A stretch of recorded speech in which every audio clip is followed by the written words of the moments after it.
Para se compreender toda a importância do triângulo no conjunto da evolução da cultura humana, precisaremos remontar a vários milhares de anos, quando aconteceu a transição da humanidade para a Ronda atual, colocando as bases para a civilização ainda no período neolítico da cultura. Eis que a evolução superior humana está dividida em 4 grandes rondas mundiais de 13.000 anos, que são os chamados Grandes Anos Persas, reunindo hoje 4 ciclos que somam os 50.000 anos de evolução avançada ou moderna reconhecida pela ciência. Quando encerrou-se a terceira ronda, após quase 40.000 anos de desenvolvimentos, uma grande estrutura evolutiva havia sido estabelecida através da consolidação do ternário. Trata-se, pois, daquela organização das etapas formativas, física ou econômica, emocional ou familiar, e mental ou política, para enfim tratar de organizar a verdadeira religiosidade humana. Compreendeu-se com isto, então, que a espécie estava pronta para dar um novo grande salto evolutivo. Afinal, o mundo estava sofrendo ali grandes transformações, e preparativos especiais deveriam daí ser para isto realizados. Estamos falando, afinal, de um grande momento planetário, acerca do qual tanto a ciência como os mitos fazem importantes referências, que é aquele período em que Platão descreve a última queda da Atlântida, e começam as grandes migrações para as Américas, ao mesmo tempo em que tem início o período neolítico de sedentarização da cultura humana.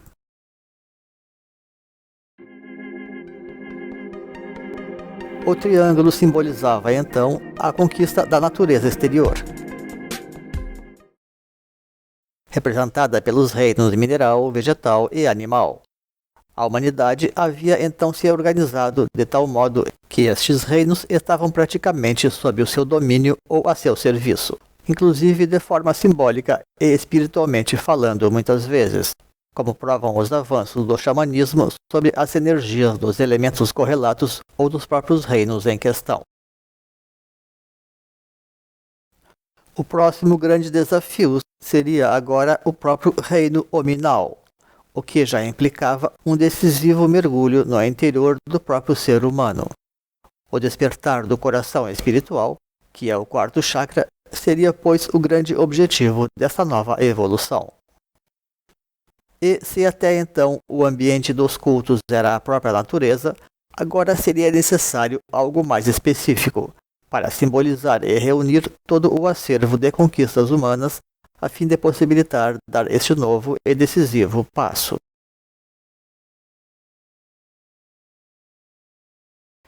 E para isto se tratou de organizar, então, os primeiros conceitos de templos arquitetônicos da humanidade, que foram aqueles que têm sido investigados em Göbekli Tepe e adjacências na Turquia e que vêm oferecendo várias e crescentes surpresas aos arqueólogos, para além das suas importantes referências à astrologia e à astronomia, como construção de um autêntico inventário das energias acumuladas a fim de alavancar um novo ciclo de evolução.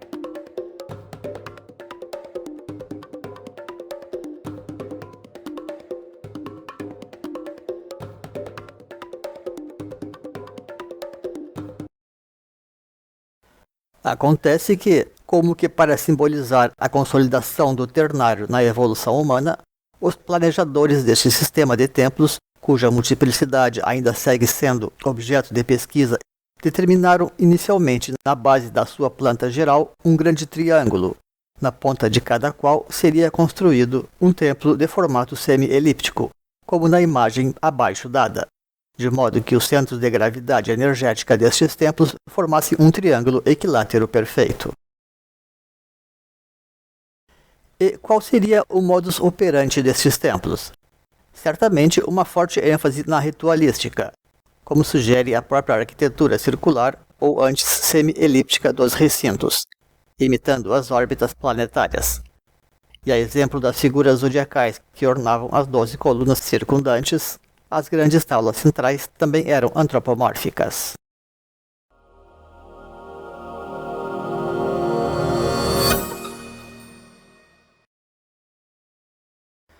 De modo que este seria o momento histórico em que o primitivo nagualismo se refina e transubstancia, para conformar os 12 principais arquétipos psicológicos, algo que certamente já vinha sendo preparado há muito tempo internamente em grupos fechados, antes de finalmente se tornar uma cultura dominante em escala maior. Naturalmente, ambas as taulas indicam os 2 grandes arcos do tempo cósmico, Manvantara e Pralaya, refletindo-se inclusive na própria forma semi-elíptica dos templos nos 2 focos da órbita elíptica, onde tem-se o fenômeno do Sol oculto num dos seus focos elípticos, como uma espécie de Vesica Piscis da mesma forma.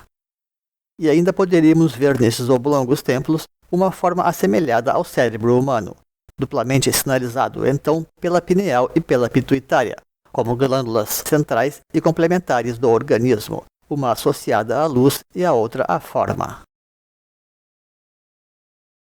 E é apenas natural, enfim, que uma civilização como a Atlante, regida pela lua e pelo psiquismo, cultuasse ou valorizasse os dualismos em seus diferentes aspectos. Um símbolo semelhante ao de Janus, encontrado em ruínas aparentadas, soa da mesma forma extremamente pertinente para o contexto histórico em questão. Mas seria porventura ingênuo concluir que tais sociedades primitivas, afinal, segundo as pesquisas atuais, nem estaríamos ainda no período neolítico, detinham realmente tantos e tão elevados conhecimentos? Provavelmente não seria ingênuo pensar assim. Afinal, se tratava apenas da exteriorização final de um longo e compenetrado processo histórico que envolveu justamente o amadurecimento da capacidade intelectual humana, entre outras preciosas faculdades sutis de clarividência, canalização e analogias que também eram cultuadas e valorizadas pelos mais antigos. Além disto, a questão do registro do saber é coisa deveras complexa. Apesar de nesta terceira ronda haver se começado realmente a desenvolver muitos e variados registros rupestres, sobretudo de aparente teor intelectual, resulta altamente inestimável o quanto de registro se perdeu pela simples deterioração de materiais, e, é claro, pela destruição intencional dos mesmos por invasores fanáticos como os muçulmanos em Alexandria ou os espanhóis em Mesoamérica. Tudo isto pode provar, de todo modo, que a cultura representa um fenômeno bem mais complexo do que estamos habituados a imaginar. É importante observar, e como sempre fazemos ao tratar deste período do mundo, da transição da presente ronda, que este momento foi precedido pela organização de uma grande escola planetária, descrita como a cidade sagrada de Shambhala, a partir da chegada do grande Sanat Kumara ao nosso planeta. É bem provável que, a partir dali, uma série de determinações tenham sido realizadas, preparando a transição dos tempos para a organização também de uma nova humanidade, incluindo êxodos e novos sistemas de crenças. De modo que o tema se confunde com as lendas dos Manus, sempre cercadas pela ideia do dilúvio e da renovação profunda das coisas. Em nossa videossérie Atlântida, Os Segredos da Terra Incógnita, denominamos ademais a estes recintos de Templos do Coração, porque a sua estrutura é idêntica ao simbolismo do chakra cardíaco, com suas 12 pétalas em torno do seu hexagrama central, representado nos templos pelas 12 colunas periféricas e pelas 2 grandes taulas centrais. O que remete, ademais, a símbolos maçônicos centrais, naturalmente, próprios do contexto templar tradicional, como aquele que envolve na maçonaria as lendas de Irã e de Salomão. Talvez a grande doutrina que simbolize toda esta transição seja realmente a da astrologia, devidamente alicerçada sob todo um simbolismo cósmico, e contextualizada pelos mistérios do coração, ou pela sublimação do animal interior. E o fato de que já na ocasião houvessem 12 signos zodiacais é coisa patente, seja pelo número de 12 colunas presentes na circunferência do templo, como pelo idêntico número de seres que foram registrados nos seus interiores. Conhecimento, pois, que os gregos ou os próprios caldeus apenas resgatariam milênios mais tarde. As surpresas não deixam, porém, de seguir aparecendo. Não muito distante da colina de Göbekli Tepe, estão sendo descobertos novos sistemas de templos, inclusive ainda mais antigos, como no chamado Karahan Tepe, em tudo muito semelhante ao anterior, mas dotados de novos ou desconhecidos elementos, como piscinas empregadas provavelmente para a prática de abluções e de batismos rituais, exaltando assim o poder do elemento água, central e simbólico ao contexto, especialmente atlante. Considerando que a humanidade inaugurava agora a sua quarta ronda de evolução, era preciso tratar então de organizar também as energias quaternárias deste novo ciclo cósmico, e a base deveria ser naturalmente a própria tríade mental já conquistada. Claro está que estamos aqui dando ênfase maior à transição das rondas. Contudo, o momento também equivale à transição de raças análogas, da terceira para a quarta raça raiz, ou da Lemúria para a Atlântida. Então, todo este alinhamento de energias resultou em coisas realmente importantes, onde o cósmico e o racial se associaram, dando à raça emergente uma dimensão maior. Para compreender melhor o significado de tudo isto, tratemos, porém, de observar a natureza operativa das energias dos triângulos, isto é, de que formas as energias da evolução humana atuam em termos simbolicamente triangulares, tal como se apresenta no simbolismo iniciático tantas vezes, como por exemplo a árvore sefirótica da Cabala. Por isso, Alice Bailey fala, por exemplo, em alinhamentos ternários de centros, para organizar os grandes planos de consciência.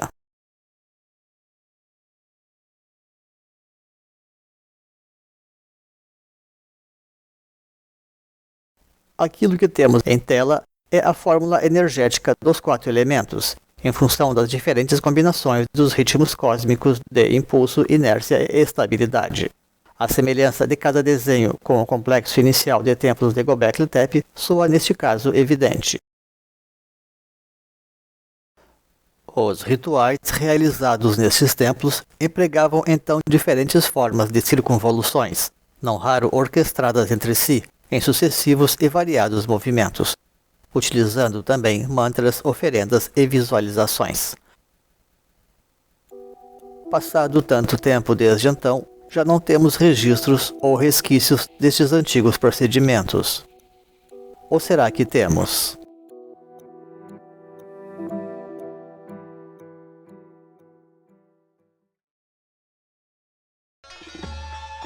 Certamente, muitas práticas e iconografias sobreviveram de forma mais ou menos isoladas, difundindo-se mundo afora através das migrações realizadas pelos milênios a partir desses núcleos atlantes que emergiram em função da sua posição central entre continentes, possibilitando grandes sincretismos. E talvez mais que tudo, traços daquelas antigas danças cósmicas podem haver sobrevivido naquelas mesmas regiões centrais.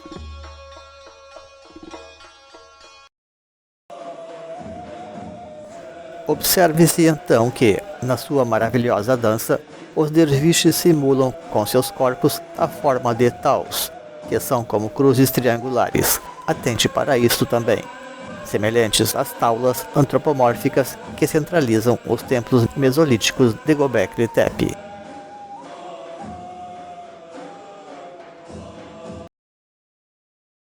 A dança Sufi representa uma prática com profundo simbolismo iniciático e cosmológico, para além de evocar os movimentos aparentes do universo, tal como já buscamos demonstrar em vídeos sobre o assunto neste canal. Ora, a tal forma da verdadeira cruz em que eram sacrificados os prisioneiros em Roma, e, portanto, Jesus Cristo também, e origem de várias cruzes como a egípcia, a latina e a franciscana, além de sumarizar ou minimalizar símbolos complexos como o do caduceu e os totens indígenas, é considerada também uma cruz triangular, como vimos, constituindo para Mário Rosso de Luna o mais importante e fundamental dos símbolos, até porque configura uma transição da tríade para o quaternário, retratando assim a verdadeira natureza da evolução humana atual. Lembremos também que o tema nos remete ao símbolo de Vênus, a quarta esfera astrológica. Neste conjunto todo, teremos então alguns dos principais conteúdos deste quádruple simbolismo, nas formas de amor, sacrifício ou sacerdócio e imortalidade. Temos já dedicado um vídeo a esta cruz neste canal, entre outros trabalhos mais exaustivos como a obra Tetragrammaton, a Divindade Universal, explorando toda a semiótica deste símbolo e revelando a natureza da cosmologia que ele também oculta em toda a sua complexa dinâmica. Ora, um dos grandes símbolos do triquaternário é chamado justamente de coração da montanha, ou também de triângulo ponto, do qual as taus são da mesma forma variantes, por assim dizer, e cujo ponto nodal é naturalmente a intersecção das traves. Trata-se, pois, da chamada Caverna do Coração, situada no próprio coração da montanha da iniciação. É o símbolo do templo, enfim, ou dos mistérios quitônicos inicialmente, até que adquira aspecto de templo formal, podendo, porém, sofrer um processo histórico de reversão. Quando os egípcios deixaram de poder construir as suas pirâmides, por esta ou por aquela razão, passaram a enterrar os seus mortos mais ilustres nas montanhas do Vale dos Reis, em Mênfis. As origens dos sufis podem chegar a ser coisa bastante indeterminada. Há quem diga que se trata de uma ordem de uma antiguidade inestimável. Segundo George Gurdjieff, haveria ainda em locais remotos centros que preservam ritos formados por complexos movimentos grupais, tal como a Irmandade de Sarmong na Ásia Central, naquilo que hoje é também conhecido como Danças Sagradas de Gurdjieff, constando entre elas, inclusive, movimentos onde dois derviches centralizam e dominam os trabalhos, numa direta similitude com as imagens das duas grandes taulas dos templos mesolíticos aqui estudados. Ademais, o espírito do sufismo, voltado para o conhecimento do coração, remeteria diretamente para os propósitos centrais dos cultos atlantes. Outro conhecimento central desta misteriosa fraternidade seria o do Enneagrama, que comporta analogias com todo o simbolismo e cosmologia já mencionados em torno da tal ou da tríade, incluindo aqui as grandes divisões do ano cósmico em ciclos de 9.000 anos. De modo que cultuar a Enéade também é cultivar os ciclos completos das tríades, como mais uma forma de embasar a evolução humana atual. Durante a raça ária, este preceito seria ainda revalorizado, por se tratar da terceira raça raiz da Honda, exaltando assim este princípio ternário. Com o passar dos séculos, acréscimos e modificações foram naturalmente realizados nestes complexos de templos atlantes de Göbekli Tepe. Aparentemente, organizou-se ali um conjunto de 6 templos no total, valor que também resulta das próprias operações do 3, seja suas combinações simples ou a sua soma teosófica. E, de forma repetida, 3 números também permitem até 27 combinações, valor que remete ao grande ano de Platão, por assim dizer, assim como ao valor do nome divino. A cultura de Göbekli Tepe se extinguiu após 2 ou 3 milênios, após atravessar, por vezes, algumas modificações conceituais. Porém, sob vários aspectos, o seu legado seguiria vivo ainda por muito tempo, como se observa pelos templos megalíticos da ilha de Malta, em formato aproximado aos da Turquia, ou mesmo pelas semelhanças com as remotas práticas e representações polinésias e outras.